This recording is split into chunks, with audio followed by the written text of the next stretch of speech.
Ikaze muri kiganiro tinyuka urashoboye. Uyu munsi ndi mu ntara y'Iburengerazuba mu karere ka Rubavu aho ngiye kuganira na Oxfam mu mushinga wayo wo kurwanya ihohoterwa rishingiye ku gitsina ubinyujije muri REACH. Uyu munsi baratuganiriza ese iri hohoterwa rihagaze rite? Oxfam yakoze iki cyangwa se irakora iki kugira ngo iri hohoterwa rishobore kuranduka mu muryango nyarwanda? Mukanya rero ndaza kugaruka nganira na Ingabire akaba ashinzwe kurwanya ihohoterwa rishingiye ku gitsina muri Oxfam.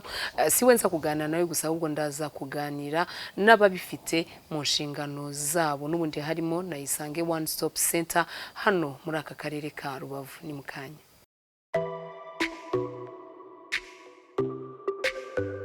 Reka nongere mbahe ikaze mu kiganiro tinyuka urashoboye. Nabibabwiye mu ntangiriro z'ikiganiro mumaze kumenyera ibi ni bya biganiro mugezweho na Oxfam ifite inshingano mu kurwanya ihohoterwa rishingiye ku gitsina. Mu minsi yashize twanyarukiye mu karere ka Kamonyi, noneho hano turi ni mu ntara y'Iburengerazuba mu karere ka Rubavu ahari Isange One Stop Center.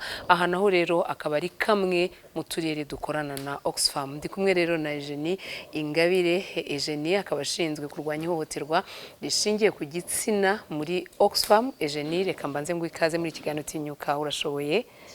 Hanyuma ndagira ngo umbwire ni impamvu ki mu turere dutandatu mukorana natwo mwahisemo aka karere ka Rubavu? Urakoze cyane Eveline. Mu mpamvu rero twabuhisemo ubwo turere uko ari dutandatu, yari impamvu yuko Oxfam yari isanzwe ifitemo ibikorwa bitandukanye, cyane cyane yaba ibikorwa bijyanye no gufasha abagore mu makoperative y'ubuhinzi kugira ngo babashe kwiteza imbere, yaba muri gahunda y'imiyoborere myiza. Utwo turere twari dusanzwe dufitemo ibikorwa, twumva rero ari byiza ko aho kugira ngo dutangire ku tundi turere twakomereza kuri utwo turere kugira ngo tugire gahunda ihamye, ibikorwa biri hamwe muri rusange. None ndagira ngo umbwire kuva mwatangira uyu mushinga wo kurwanya ihohoterwa rishingiye ku gitsina niki mwishimira nka Oxfam? Urakoze cyane. Nk'uko wabisobanuye, Oxfam mu gushyira mu bikorwa imishinga yayo yifashisha imiryango nyarwanda. Ni nayo mpamvu twafashe ihuriro ry'amadini n'amatorero dukunze kwita REACH mu magambo ahinnye y'Icyongereza. Mu byo rero twishimira cyangwa se umusaruro twishimira mu byagezweho muri iyi myaka 3 tumaze tuwushyira mu bikorwa, icya mbere ni ubukangurambaga. Twakoze ubukangurambaga bwinshi muri iyi myaka 3, tumageze kugera ku bantu barenze 60,000. Ni ikintu rero twumva twishimira kandi cyatanze umusaruro. Ndetse ikindi kiyongeyeho gikomeye ni igihe cyo kugaragaza ko umuntu yahohotewe. Mbere wasangaga kenshi abantu ajya kuvuga gutanga ikirego cye ari uko abona umukobwa yabuze imihango cyangwa se yagaragaje uburwayi runaka, ariko uyu munsi nibura muri ubwo bukangurambaga tubasobanurira ko ari byiza guhita agaragaza ihohoterwa yakorewe, cyane cyane ko mu nyigisho tunabaha mu bukangurambaga ni ukuripotinga atarakaraba cyangwa se atarakuramo imyenda yari yambaye, kugira ngo ibyo bize gufasha yaba abakozi bo kwa muganga yaba wa mugenzacyaha abashe gufata ibyo bimenyetso ndetse binamufashe kugira ngo uwamuhohoteye akurikiranwe. Ibindi twishimira cyane cyane ni ibijyanye no kubaka ubushobozi bw'abakozi ba Isange. Ntabwo tuyobewe yuko Minisiteri y'Ubuzima yari isanzwe ibaha amahugurwa atandukanye ndetse no kubakurikirana mu buryo butandukanye, ariko twishimira ko nibura baze gusobanukirwa ihohoterwa rishingiye ku gitsina, kandi kubaka ubushobozi bwacu birenga iriya Isange One Stop Center, ndetse tukareba n'abandi bakozi bo mu zindi serivisi z'ibitaro nko muri maternité, muri urgence, muri OPD hari abantu baza kwisuzumisha bataha batari mu bitaro. Ibi byose bidufasha kugira ngo wa muntu wahohotewe aho yakwinjirira muri serivisi ahariho hose tubashe kumubona, tubashe no kumuha ubufasha. Ikindi twishimira ni ikijyanye no guhuza Isange n'abaturage. Usanzwe ubizi umuganga aba yicaye kwa muganga agategereza ko umurwayi azamugana, hano rero twagize ngo habeho impande zombi, ni ukuvuga ngo umurwayi aze ni byiza, ariko ni gute n'abaganga cyangwa se abantu bo kwa muganga nabo bajya mu baturage bakore bwa bukangurambaga, babasobanurire bati nyamuneka nubwo igihe wahura n'ikibazo cy'ihohoterwa hariya dufite serivisi kandi dutanga ku buntu, akabasobanurira n'ingaruka zose zishobora guterwa na cya kibazo cy'ihohoterwa. Ikindi no kugira ngo abaturage banamenyerane na systeme yo kwa muganga, basobanukirwe no kwa muganga, basobanukirwe iyo umuntu ataje ngakurikirana amarandevu bamuhaye ingaruka bishobora gutera, banamenye ibibera kwa muganga. Icyo rero ni ikintu twishimira, hanyuma tukanishimira nanone kubaka ubushobozi kwa bariya bana. Mu kubaka ubushobozi rero twabashyize mu mashuri y'imyuga ku buryo biga imyuga. Uyu munsi tuzabona no mu minsi iza aho usanga baratangiye n'ubworozi, abandi baradoda. Icyo ni ikintu twumva twishimira. Nibura ukibuka ko umunsi twatangiranye nawe yari yihebye, uyu munsi akakugaragariza nk'umukobwa ufite intego. Icyo ni ikintu twumva twishimira, kandi noneho byanatumye habaho ubumwe hagati y'abo bana bahohotewe n'imiryango yabo. Mumaze kukurikira rero nk'uko Eugenie yabitubwiraga ko nka Oxfam bafite byinshi bishimira cyane cyane muri uyu mushinga wo kurwanya ihohoterwa rishingiye ku gitsina. Ntago ari Eugenie nza gukomeza kuganira nawe gusa, ahubwo reka nganire n'umuyobozi w'ibitaro bya Gisenyi hano duherereye muri akarere ka Rubavu mu ntara y'Iburengerazuba, akaba ari Lieutenant Colonel Dr. William Kanyankore. Atubwire se Isange One Stop Center ya hano muri ibi bitaro nyine bya Gisenyi yagiyeho ryari, ese imaze gutanga uhe musaruro? Isange One Stop Center hano yatangiye muri 2011, ariko tukabana mbere yaho gato twari twaratangiye yitwa Humura, nyuma iza kubona iryo zina nyine ku rwego rw'igihugu, ari naho izindi zose mu gihugu ariko zitwa Isange. Tukaba rero dufite serivisi zitandukanye, harimo serivisi zo gufasha abantu bose bahuye n'ihohoterwa rishingiye ku gitsina, ndetse n'indi hohoterwa rindi ryose ryakorewe umuntu, ariko cyane cyane ababyeyi b'abadamu ndetse n'abakobwa. Izi serivisi rero dutanga hano harimo gufasha abantu bose bahuye n'ihohoterwa, ku bijyanye no kubarinda ubwandu, kubafasha gukuramo inda zemewe gukurwamwo hakiri kare, cyane cyane zikomoka ku masano, ku bantu bafitanye amasano ya hafi. Tugapima indwara zitandukanye umuntu yaba yandujwe mu mibonano mpuzabitsina ikozwe ku gahato, harimo ndetse no gufata ibizamini bitandukanye mu matembabuzi twakuye ku mu victim cyangwa ku wahuye n'ihohoterwa, harimo kureba ko indwara zose zijyanye n'igitsina zivurwa. Hanyuma tugakora n'ibindi bita prophylaxis, cyangwa se gutanga imiti irinda ubwandu, cyane cyane ubwandu bwa sida. Icyo gihe abarwayi nabo tukaba indi serivisi yo kuba mu byumba byitwa safe room. Umurwayi kuko cyangwa umu victim yahohotewe akenshi tuba dufite amahirwe akomeye cyane twamubonye hano yavuye muri community, kuko ikintu cya mbere tumukorera ni ukumushyira mu mutuzo, kumuha umutekano kugira ngo ashobore kwisanzura aduhe n'amakuru. Ibi byumba rero dufite hano bigera kuri 4 ni ibyumba byagenewe abo bantu bameze gutyo bahuye n'ihohoterwa. Bikaba ari ibyumba ahabona serivisi zose, ari za laboratoire, ari iz'umujenekologe cyangwa umuganga w'abagore, ari zijyanye no kumupima ndetse no kumurinda ubwandu no kumuha imiti yose yamufasha kugira ngo ashobore kugira ubuzima bwiza. Izo serivisi rero dutanga hano zigomba gutangwa ari uko umurwayi yatugezeho mbere. Iyo umurwayi atinze kutugeraho cyangwa mu wahohotewe atinze kugeraho, biba bikomeye cyane kugira ngo ibimenyetso simusiga bikorwe. Ikindi dukora kinakomeye cyane kandi cyiza ni ikijyanye nuko dukora dosiye y'uwahohotewe. Dosiye yahohotewe ikorwa n'uhagarariye RIB. Uhagarariye RIB aba afite ubushobozi n'amahugurwa amwemera gukora dosiye, abona amakuru ari aya muganga yabonye akayahuza n'ayo umurwayi yivugiye ubwe ndetse nayo twakuye muri community. Icyo gihe abarwayi bose cyangwa abavictimu bose twakiriye hano babona ubwo bufasha bwo kugira ngo dosiye zabo zikorwe, zijyanwe mu rukiko kugira ngo abone ubutabera, kuko ibyo dukora kandi binafasha umurwayi gukira vuba ndetse no kwitandukanya n'ihohoterwa, nuko amenya ko ubutabera yabugezeho.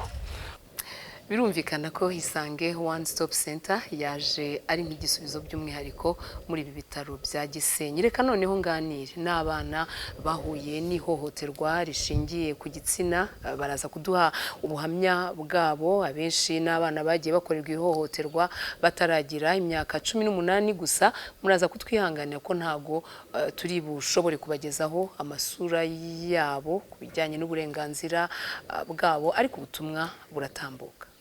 Ihohoterwa ryanjye ukuntu byagenze, nigaga mu wa 3 senior 3, nari mvuye ku ishuri ntashye, mpura n'umuntu aramuhotera.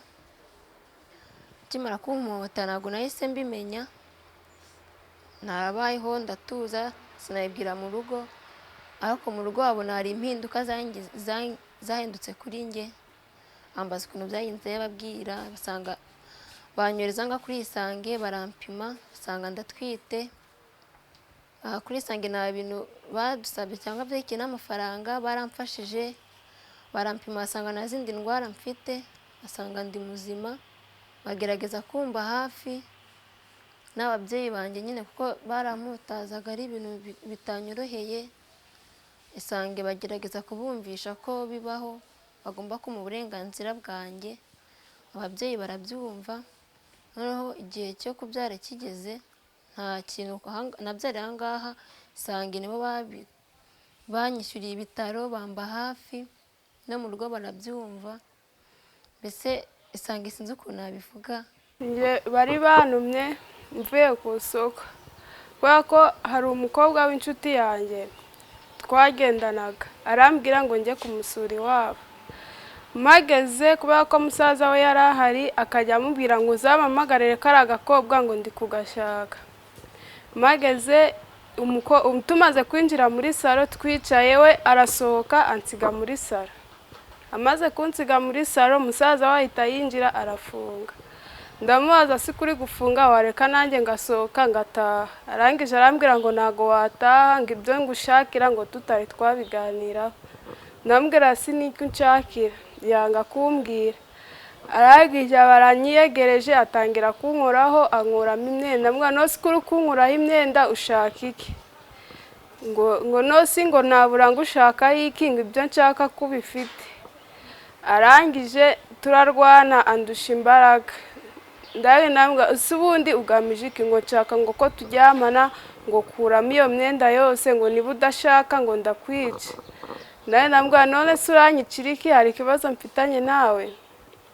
Arangije ahita ambwira ngo igihe cyose ngo nagushakiye, ngo narakubuze, ngo none ngize amahirwe, ngo mushiki wanjye arakunzaniye, ngo ubu ngo tugiye kubyarana umwana. Ndangije turarwana, we andusha imbaraga ndamwihorera kubera ko twari duturanye hafi. Ndagenda ngeze mu rugo mfite ubwoba, ntinya kubibwira ababyeyi. Hashize nk'ukwezi nangira kubura imihango. Ndavuga noneho nimbibwira mama, kubera ko mbana na mama gusa aramerera nabi. Ndangije ndamagara mushiki we ndambwira ndi kugushaka mu rugo, ndabimuganiza. Arangije arambwira ngo wasanga ngo atari we, ngo ari undi wabigukoreye. Ndavuga siko nzi ko nageze iwanyu akaba ari we nabonanye nawe, ko nta wundi muntu nigeze mbonana nawe, ubwo naba narayikuye. Ndangije mpamagaye uwo muhungu aranyitaba, arambwira ngo urukunshakira iki, ngo ko wanyimye ibyo nari nshaka. Ndangije ndambwira nyamara nubwo uri kwanga kunyitaba wabona waranteye inda. Arangije nyimara kumubwira inda ahita nkupa akuraho telefone. Icyo gihe hashize nk'amezi 2 yarakuyeho telefone. Ndangije mbibwira mama, maze kugira inda y'amezi 3 abwira undi mugore mugenzi we w'inshuti y'iwabo ajya kubibabwira. Arangije uwo muhungu arababwira ngo nta nubwo muzi n'uwo mukobwa, ngo nubwo mwanamuzana hano ngo ntago nigeze mbonana nawe. Birarangira hashize nk'igihe nza hano hashize nk'amezi 5 banzana hano kuri Isange, mbatekereza uko byabaye. Bagiye kumushaka iwabo ngo bamufunge. Akimara kumenya ko naje hano kuri Isange ahita atoroka aragenda. Njyewe ukuntu nahohotewe, ni abahungu 2 baje mu rugo nari ndi ku irembo, umwe nari nsanzwe muzi mubona dutuye mu murenge umwe, undi we ntago nari muzi, nta nubwo nari narigeze mubona. Baraje bombi, uwo nguwo twari tuziranye baranganiza nyine by'uburyarya, ariko antira amayinite, telefone yanjye ndayimuha, asa n'uvuganira n'umuntu ku ruhande, nanjye nsigara mvugana n'uwo nguwo ari kunyibwira bisanzwe. Uwo muhungu aragenda, ndavuga se wa muhungu umugenzi wawe kagiye, telefone yanjye ayitwaye hehe? Arambwira ati telefone yawe reka tuyihamagare twumve niba ikiriho tumubwira agaruke. Tuyihamagaye telefone iba kompoze. Aravuga ati ngwino njye kukwereka ahantu yaba agiye. Twaragiye, uwo muhungu aragenda nyobora, turagenda angeza ahantu mu gipangu kirimo utunexi tubiri, ntago ari kure yo mu rugo cyane. Nagezeyo maze banyinjiza mu nzu. Iyo nzu maze kuyinjiramo aravuga ati rero ubu ngubu ndi kubona atari ahangaha, ati ahubwo bisigaye hano njye kuzana telefone yawe. Ahita mfungirana ntabishaka. Ndambwiye se kumfungirana, ahita afunga. Amaze gufunga nasigaye ndeba, ariko nkagira isoni zo kureba hanze cyane kubera ko aho hantu hatuye abantu benshi banzi, n'abana twigana benshi barahatuye. Ubwo aragenda, byari saa 12 wenda za nimugoroba. Ndategereza ndamutegereza, bigeze saa 8 za nijoro nibwo yaje nihebye, narize, nabuze ikintu nkora ndi muri iyo nzu.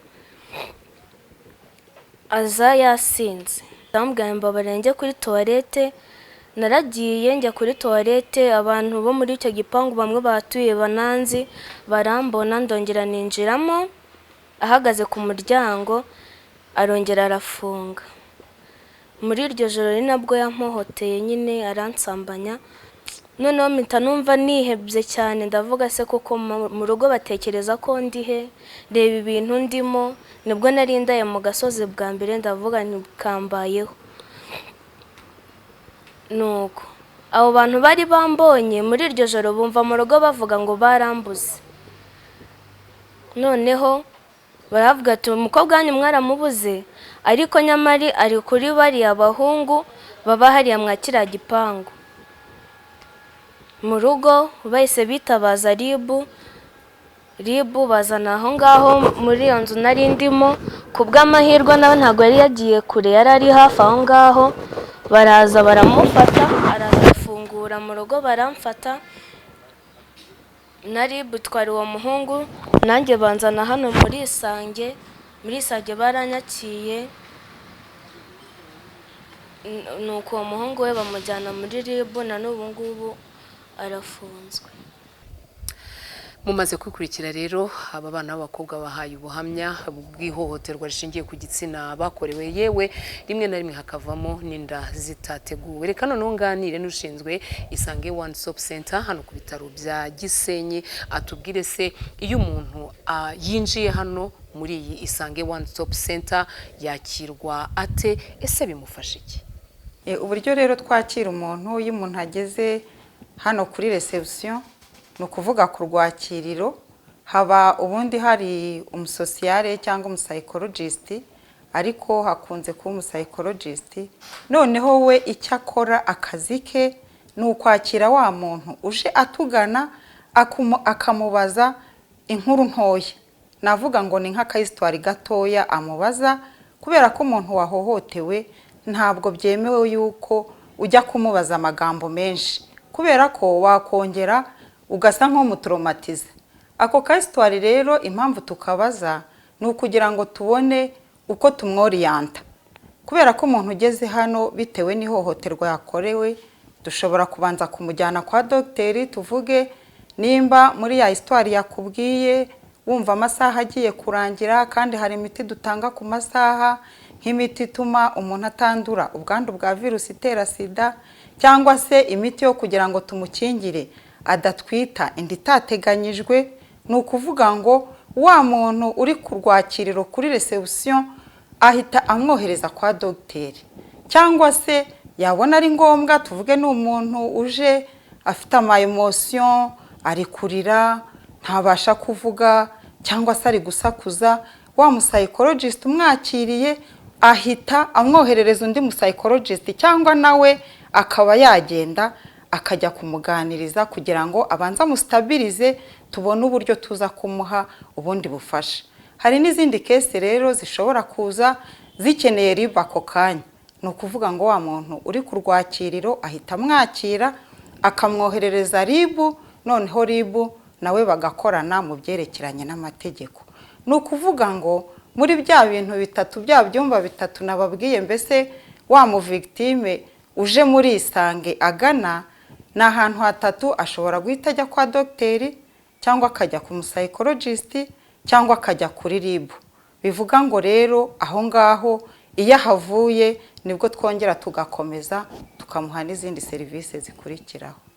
Birumvikana rero iri hohoterwa ntiturirwanyirize hamwe twese, twe kumva ko ari irya leta y'u Rwanda, twe kumva ko ari irya Oxfam cyangwa se Reach cyangwa se Isange One Stop Center, ahubwo tubigire ibyacu. Reka ngaruke noneho na Eugenie, ngira ngo tumaze kumva ubuhamya bw'aba bana b'abakobwa bagiye bakorerwa ihohoterwa rishingiye ku gitsina. Bose batubwiye ko bagiye bafatwa ku ngufu, kandi rimwe na rimwe ugasanga barafatwa ku ngufu n'abagabo bagombye kuba base cyangwa se bagombye kuba basekuru. Mu bushakashatsi mukora nka Oxfam, mubona ibi biterwa n'iki mu by'ukuri?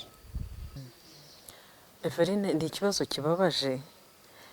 Aba bana hari bariya mwagiye muganira, hari n'abandi ngira ngo Madame Epifani yagiye abereka mu madosiye bafite, n'abana bakiri batoya rwose. Sinatinya kukubwira ko dufitemo n'abana b'amezi 8, umwaka kuzamura. Ni ibintu biba biteye agahinda. Nka Oxfam rero, umwaka ushize twagerageje gukora ubushakashatsi kugira ngo turebe kuri izi Isange One Stop Centers ukoresha 3, turebe nibihe bibazo bihari. Mu byagaragaye rero, icya mbere ni ikibazo cy'imyaka yabo. N'abana byoroshye gushuka. Iyo urebye nk'abariya wenda wabonye bagiye babyara imburagihe, bari hagati y'imyaka 14 na 17. N'abana byoroshye gushuka, cyane cyane ko wa wundi umushuka acunga hahande akeneye agatelefone keza, akeneye agasaha keza, agakanzu keza, gusa n'abandi bakobwa bo mu myaka ye biroroha rero kumushuka. Ariko ikindi twabonye harimo n'ubumenyi buke, cyane cyane ku bijyanye n'ubuzima bw'imyororokere, aho atamenya ingaruka zishobora kuba ku mubiri we cyangwa se ku myanya ndangagitsina ye. Ariko hanagiye hagaragara muri ubwo bushakashatsi ikoreshwa ry'ibisindisha n'ibiyobyabwenge, aho usanga abo bantu babahohotera baba bafashe ibiyobyabwenge cyangwa se basinze. N'agahinda. Iri hohoterwa tugomba kurirwanyiriza hamwe, rimwe tukazicara tukumva nta hohoterwa rikirangwa mu Rwanda. Reka noneho nongere nganire n'umuyobozi w'ibitaro bya Gisenyi, akaba ari Lieutenant Colonel William Kanyankore, atubwire kuba Oxfam yarashyizeho uyu mushinga wo kurwanya ihohoterwa rishingiye ku gitsina ubinyujije muri Reach, byafashije iki? Ese abona byaratanze uwuhe musaruro mu kurwanya ihohoterwa tuvuga uyu munsi? Rero tumaze imyaka irenga 3 dukorana, kandi twagiye dukorana neza. Icyambere babanje kudufasha ni ukuduha amahugurwa twebwe nk'abaganga, ndetse na serivisi abakozi bose bakora mu Isange One Stop Center, kugira ngo tuzamure imyumvire ubwacu ku bijyanye n'ihohoterwa, dushobore gufasha abatugana, ariko natwe ubwacu twumva ko ubwo bushobozi tubufite kandi tubwizeye. Ariko no guhugura abaganga by'umwihariko. Ibyo rero Reach yagiye dufasha cyane hamwe na Oxfam, ariyo yari turangaje imbere twese, kugira ngo ishobore kuzamura imyumvire y'abaturage no kumobiriza abaturage muri community, no kubaha amahugurwa kugira ngo ibyo bintu byo gushaka kurangiriza ibibazo byagiye muri community bitabaho, ahubwo bintu bigaragare, bivugwe, bize, kugira ngo turandure burundu iki cyaha cyangwa ibi byago byo kugihohoterwa bibera mu baturage bacu.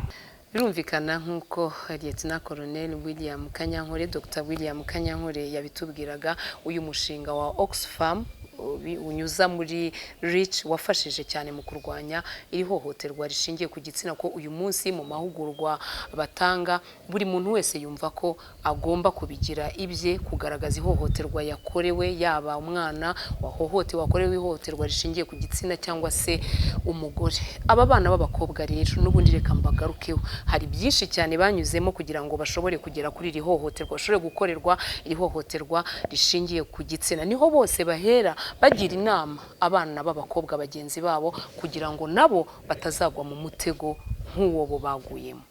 Inama nagira urubyiruko bagenzi banjye, ugomba kwirinda abasore, twirinda kujya gusura abagabo cyangwa ibiganiro birenze n'abasore, ukirinda nyine mbese sinzi ukuntu nabivuga, ukirinda abasore kuko nkanjye ubwanjye ntabwo ubungubu nariyakiye yego, ariko abasore umuntu aba agomba kubirinda kuko ibishuko biri hanze ntabwo byoroshye, umuntu agomba kwirinda abahungu.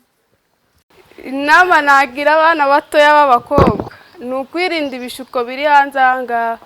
Umuntu ni ukuguhamagara akakubwira ngo ari kugushaka, nta kindi kintu kizima gushakira, ashaka ko mujyamana gusa, yarangiza akakubesha ngo azagutunga kandi ari ukugira ngo arangize ibye, n'ujya unamuhamagara ajya kubwira ko atakuzi, ko atigeze anakubonaho.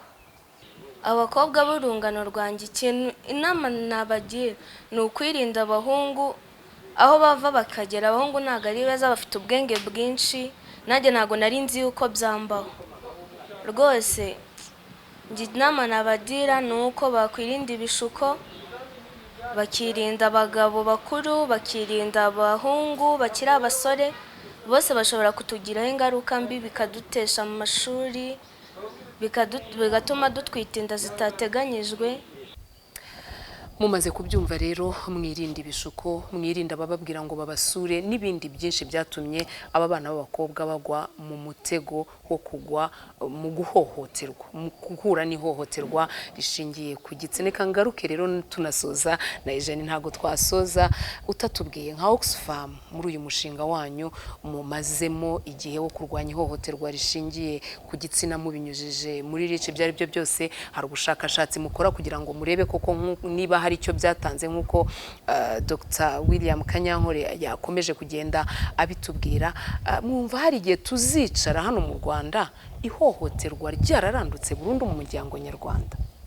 Icyizere rero kirahari kuko icya mbere turashyigikiwe, igihugu gifite ubushake, ni nayo mpamvu usanga abayobozi ku nzego zitandukanye iki kibazo bakigarukaho.